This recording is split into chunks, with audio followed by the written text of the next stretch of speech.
In this video, we're diving into Chapter 5 of The Science of Getting Rich and find out why God does not want you to be broke. Let's go.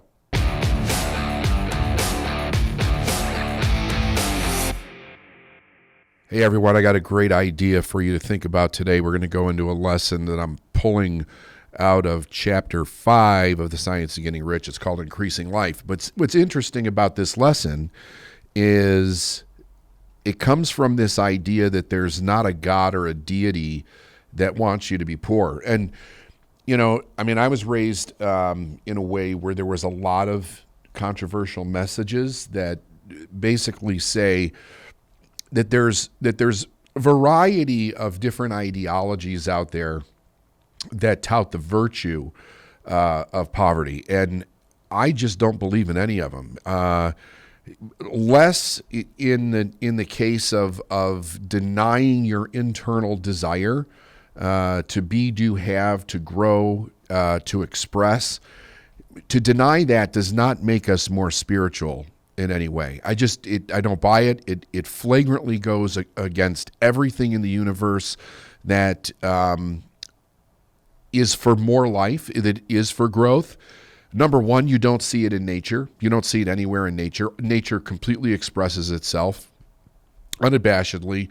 There's no shame. There's no guilt. It just expresses itself. A flower is the most beautiful flower that it can be. A sunset's the most beautiful sunset that it can be.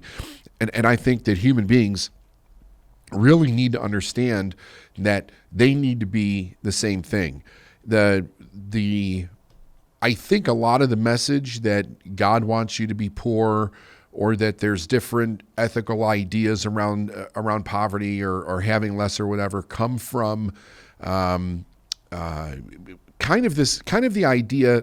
So there is a greed element that goes to it. Greed is more just for the sake of more, and it's I'll do it in whatever way that I can in order to get more. But the problem that I think where this originated from was the idea of corruption. If you're not living in a corrupt environment, then it's about creation, not corruption.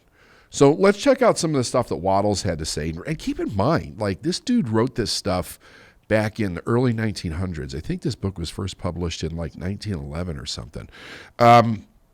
But chapter 5, he starts it out, and also consider the language and the way he wrote it is pretty dated. So just flow with me here. He says, you must get rid of the last vestige of the old idea that there is a deity whose will it is that you should be poor, or whose purpose may be served by keeping you in poverty. In other words, that would flagrantly go against the idea of bringing more life, bringing more substance, bringing more understanding, bringing more education, bring any kind of expression to the world for the benefit of other people. That would completely squash that if that was absolutely true. So I don't think that it is true. And there's this idea in the universe of life adding to life. Life begets life. It's more life. But if we don't allow more life to originate in us, then we can't bring it to our world. So he goes on by saying this: the intelligent substance, which is all, meaning that it's all of the information, all the knowledge that's in the universe, and it's in all, so it's in everything at the same time, and it lives in everything at the same time. It lives in us. It's a consciously living substance. Now, being a consciously living substance, it must have the natural and inherent desire of every living intelligence for the increase of life. So that kind of just means that this knowledge, this substance, this intelligence that lives with us is always seeking fuller expression with and through us. Now, how do we recognize that? We recognize it through desire. Now, here's something that's interesting about this. Only the church and in recent history has desire actually been kind of turned into more of an evil, reprehensible, base thing that we're supposed to squash down.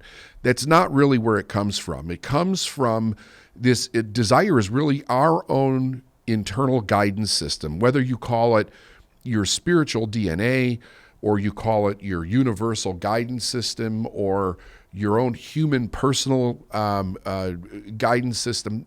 It is the same. It is the same desire that is in us, that is seeking expression external of us, that is in all of life. It's in everything that's in the universe. It's in all of nature. It's what causes the bee to be attracted to the flower. In that desire to be pulled forward to the next thing, we create. That's how we do it. That's how creation actually happens. It is through following that desire. So if we were to squash that desire down, then we're not creating, we're actually destroying. We're destroying from within first, and then we destroy external. If you go to the worst areas of third world countries, if you go to the ghettos of the world, you don't see much beauty happening there. You don't see much good going on there. It's oppression, it's depression, it's filth, it's squalor, it's the worst of the worst.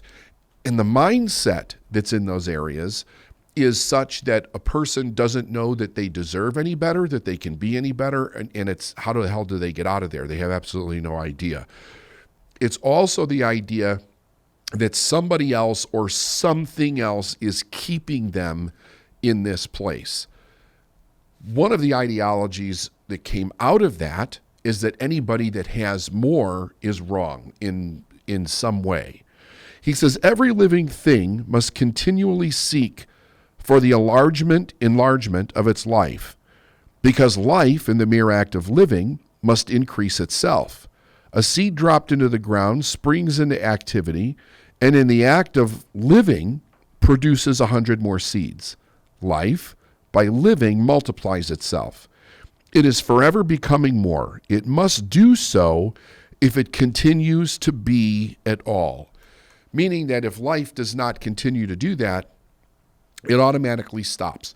Wherever a person stops growing, wherever a person stops producing, wherever a person begins to deny their authenticity, wherever a person begins to deny their desire to be more, do more, and have more, in as far as that person's concerned, life begins to stop at that point. The person begins a journey downward in what they experience, in the quality of their life, and the quality of the lives of the people that are generally around them. So Waddles goes on to say, and he uses the word intelligence here. We could use the word knowledge also. He says intelligence is under the same necessity for continuous increase. Every thought that we think makes it necessary for us to think another thought. Consciousness is continually expanding. Every fact that we learn leads us to the learning of another fact. Knowledge is continually increasing. So as this happens, and we know that this is happening because all we have to do is look around our own history, and we could see that every year the amount of knowledge that we become aware of increases exponentially, and it's moving faster. Like we're becoming more and more and more aware of our own capabilities, of what we can do. That just if you look around at what we have today, if you go back 50 years, if you go back 20 years, 50 years, 100 years, we have things today that we can do that were complete science fiction, or you were thought to be totally crazy. If you would think that you could basically talk to anybody on the planet with this phone, or that you could send a picture instantaneously from here to the other side of the world, you'd have been thought to be an absolute idiot if you said that you were going to do that. Yet we have it. We have it because people followed the desire. They followed the image that they had in their mind about what they wanted to create. And here's something very important for everybody to know, is they would not accept no for an answer. So the world will push back. Learned people will push back, and they will tell you can't do this, you can't do that. They'll have all different kinds of rationalized reasoning for doing so. But the individuals that continually keep the world moving forward, they don't buy into it. And they absolutely refuse to listen to somebody who's going to tell them that they can't do it. Wallace goes on to say that every talent we cultivate brings to the mind the desire to cultivate another talent. We're subject to the urge of life seeking expression. Whichever drives us to know more, to do more, to be more. In order to know more, to do more, and to be more, we must have more. We must have things to use in order to learn, and we only become more by the use of those things. So in order to get rich, we have to have more in order to cultivate the talent, the desire, the knowledge, the awareness. Now, you have to be careful when you think about rich here, because in this case, rich does not mean millions or billions of dollars. Rich means enough to get to the next piece of information. So it could be a book. It could be a YouTube video. It could be looking something up on Google, but having the access to a computer. It could be listening to a recording. It could be cultivating yourself to the extent where you're hanging around other people that have knowledge that you don't, but you have to be open to learning. It's a richness that gets developed internally. And when we do that, we do something very interesting. We open ourselves to the idea of being receptive to different ideas. He says the desire for riches is simply the capacity for a larger life seeking fulfillment. Every desire is the effort of an unexpressed possibility to come into action. It's the power seeking to manifest which causes the desire. So let me stop there for a second. He says it's the power seeking to manifest which causes the desire. What power? It's the power of the universe. Now, if you're coming from a spiritual aspect, you could say it's spirit flowing to and through you. If you're coming from just a universal intelligence aspect, it's intelligence or universal energy moving to and through you. You only have two places that you can go for this information, by the way. One is science and the other is religion. And I have no bent on what a person believes as far as that. The idea is that how do we use it based on whatever your belief system is so that you can continue to move forward. So the idea is there is this power seeking to manifest, but it has to move through physical things to do it. So you have all the energy and all the power in the universe itself. That power, that energy, that intelligence is without form. It has to flow through something, and the DNA, the code that tells it what to become, then turns that energy into form. So the same energy that flows through me flows through the oak tree, it flows through the honeybee, it flows through the flower, it flows through the beaver, it flows through every form of life that there is. It's the same energy flowing through everything. Every living thing has a genetic code that tells that energy what to turn into, and then it becomes that thing.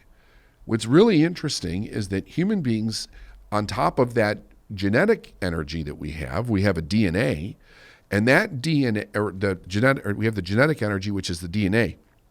And on top of that, we have an intellect. The intellect is one of the components of our intellect is the ability to imagine. It's our imagination. And imagination is a creative faculty. So we take this faculty of the intellect, known as the imagination, and we can form images in our mind. We can see things in our mind that nobody has ever seen before. And if we focus on those things and we get emotionally involved in those things and we work toward those things, we will create things that nobody ever saw before. Everything that you're viewing in this video right now, the phone, the book, coffee cup, paper, pen, manual, the lights, everything that you're seeing was once an idea in somebody's mind. It didn't exist in physical form at one point. It was just an image in somebody's mind. It was an idea with a desire to be expressed. So the desire is flowing to and through us. A person resonates with that desire. They don't necessarily know why, but they just have this internal feeling that they want to create something. So they create a rock band, or they create any other kind of music, or they're an artist and they paint, or they're an architect and they build homes, or they're a doctor and they heal bodies. Like, all of this intelligence is seeking to express itself with and through physical form, and we are the physical form that it actually flows through. And then you have nature. And the interesting thing about nature is that all of this has to work together in some kind of harmony in order for life itself to continue to grow and actually work. Like, we need all of life to be able to work so that individual life can actually work. When life starts breaking down at individual levels, it's actually affecting all of life, even if we can't necessarily see it in the beginning. So it's one of the big concerns today. Like, are we, animals go extinct every day. We're scientists are cautious about this. Like, how is this affecting everything? Because if one thing that is needed goes away, and it goes away for the reason that we outused the resource, like we did in the 1800s when we killed almost all the buffalo and all the beaver and stuff like that. Those things are very essential to nature. You start to cause a collapse from the bottom up when you start to wipe things out. Now, there's a natural evolution in nature where nature's always changing, and whatever's not needed then eventually goes away or it transforms into something else. It's the same thing with people, though. And with people, it has more to do with ideologies.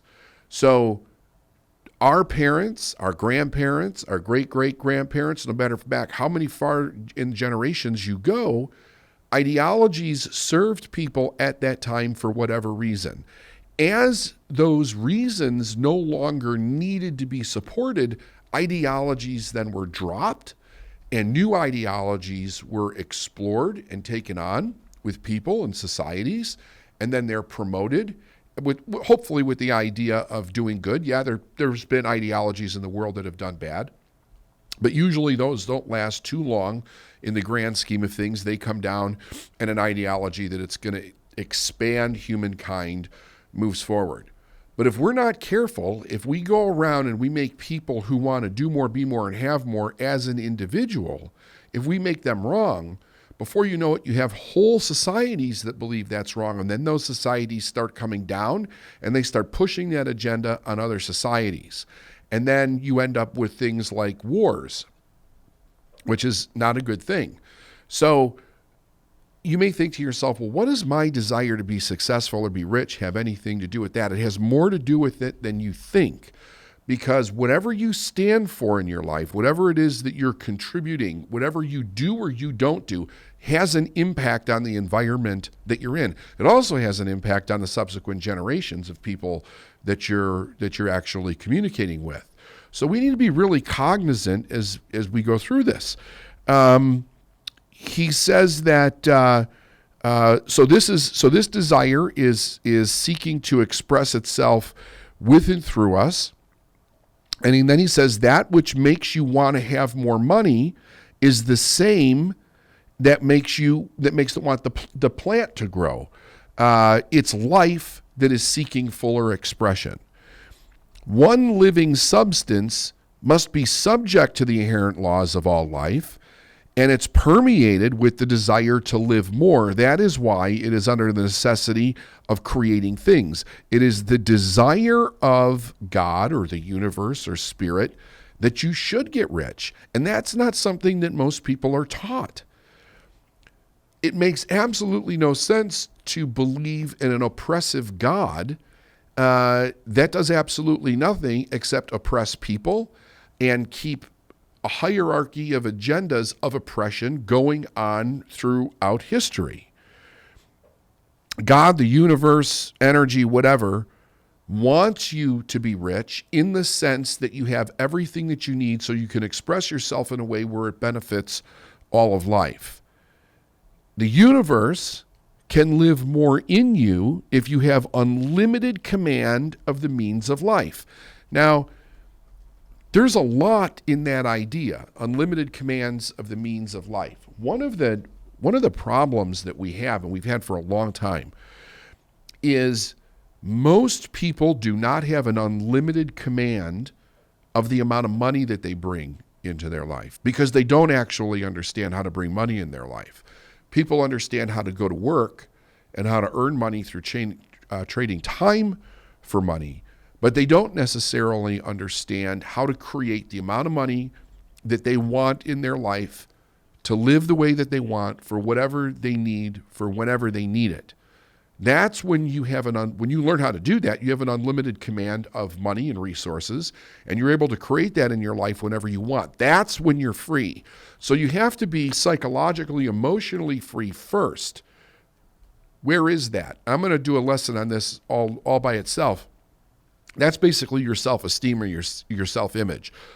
Do you feel worthy enough to be able to create a life on your own terms based on what it is that you want to do? And if you don't, why don't you? And how can we actually change that? I will do an episode just specifically on that. But for now, understand that has to be unlocked first. That has to be free.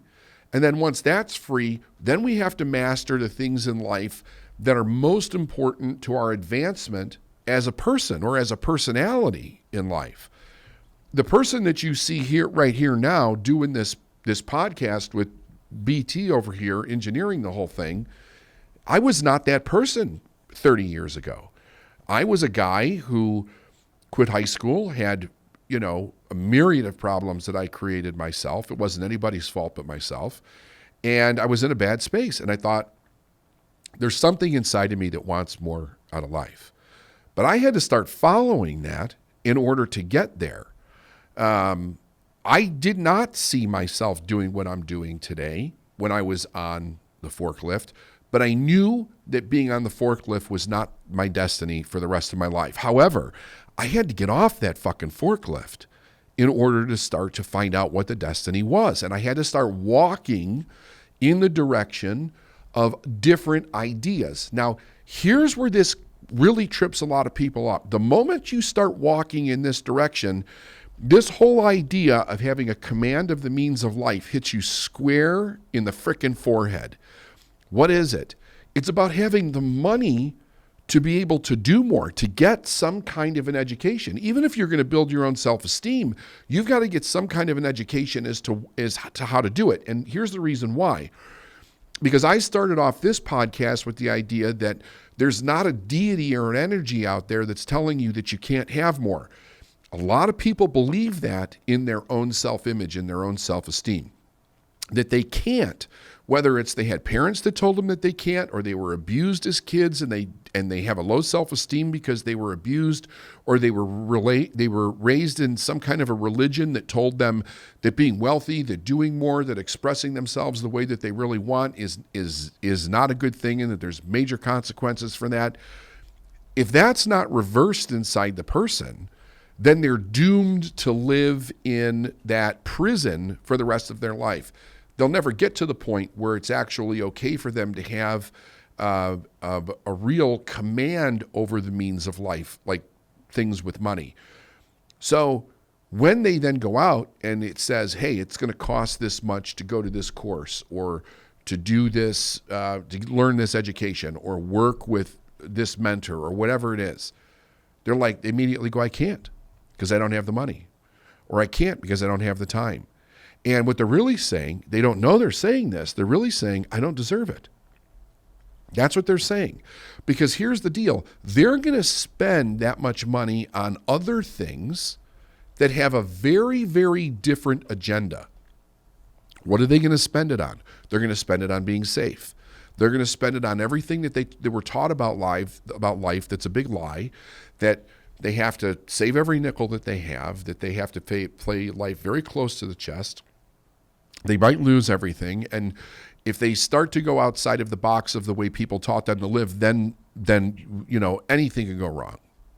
But they'll never tell you what can go wrong. They'll just say that anything could go wrong. Like, what if something happens? What if something bad happens? In other words, at some point, we get this idea that going through life is supposed to be with making as little amount of mistakes as possible. And there's no truth to it. Like, we can't learn without making mistakes. When we were children, we made mistakes all the time. That's how we learned. But then it's like we got to this place where people assumed that we shouldn't make any more mistakes. Our livelihood gets tied to that idea. You go to work for somebody, they don't want you making mistakes. You get disciplined if you make mistakes. You get humiliated if you make mistakes. If you watch the news today, anybody that makes a mistake in life, the news shreds them. In a lot of cases, destroys their livelihood for the rest of their life because they made some kind of error in their life. It's a very dangerous thing. So the idea is that has to be reversed, because here's the deal. If you're okay with you, there's not much anybody else can do to you. I mean, if you live in the free world, there's not much anybody else can do to you, but you got to be okay with you, and you have to learn to have a command of life. He says it's essential, however, that your purpose should harmonize with the purpose that is in all. You must want real life, not mere pleasure or sensual gratification. Now, pleasure and sensual gratification are perfectly fine. They're normal. But what he's saying is you don't want success just for those things. You can have success and enjoy those things, but if that becomes the God, sensual or pleasurable gratification, then that's all the person goes for, and they end up usually becoming addicted in some degree, that's not a good thing. The idea is that we're bringing more life to everything that we do. When you're doing the thing that you were put here to do, when you discover what that is, and everybody has that, everybody can discover it, there's nothing that brings you more fulfillment in your heart than doing the thing that you love to do on a regular basis. Like, there's nothing that brings you more fulfillment. And money is generally just a byproduct of those things. You get to a place where you make a certain amount of money and you realize, basically I can buy whatever I want. It loses its magic, mysterious aura to it, and it's just money. And you use it to expand the good that you're doing, and not, walking around collecting everything in your life.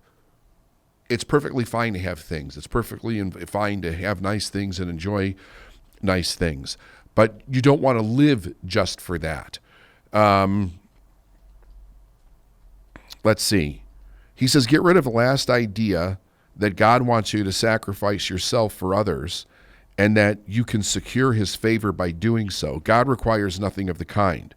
What he wants is that you should make the most of yourself for yourself and for others, and you can help others more by making the most of yourself than in any other way, because you're bringing the best of yourself, all of yourself, to the table when you do that.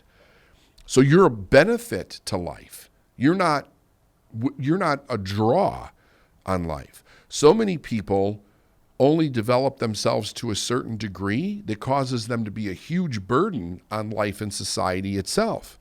He says you can make the most of yourself by getting rich. It is right and praiseworthy that you should give your first and best thought to acquiring wealth. Again, why? Why does he keep jamming this thing home in this book? And for all of you that are listening, this is The Science of Getting Rich by Wallace Wattles. It's a fantastic book. You should get it. Why does he keep jamming this home? Because money is one of the very last things that keep people from being totally free. If you don't understand how to create money in your life to whatever degree you want, whenever you do it, you're not free. You're at the mercy of other people that will let you work for them and pay you whatever they feel that you're worth. So you're susceptible to a lot of crap at that point when you do that. And, it's that thing where people are living in a way where they know that there's this insecurity that is running through their life. And any time the company they work for could go out of business. At any time somebody doesn't like them, they could go out of business. Anytime nepotism comes into play, they could be fired, right? And when those things happen, or the idea of those things are running around in your mind, there is a level of insecurity that people then ultimately live with, because if that happens, they don't know how they're going to actually make money. If you learn how to do it, that worry is gone forever. And it's not just with money. It's about understanding the science, because it's a real science, it's a real skill set, and it's a belief also. You have to really learn how to change your beliefs to line up with this. that you can manifest whatever resources you need whenever you need them. You do that, you work on your self-esteem, you're golden. Like, you are really set to go out in the world and make a big hit for yourself. And don't ever think it's not like you won't have problems. You will, but you'll know how to deal with them in a much different way when you change what's going on internally for yourself. Hey, I hope you liked this episode talking about Chapter 5 of The Science Getting Rich.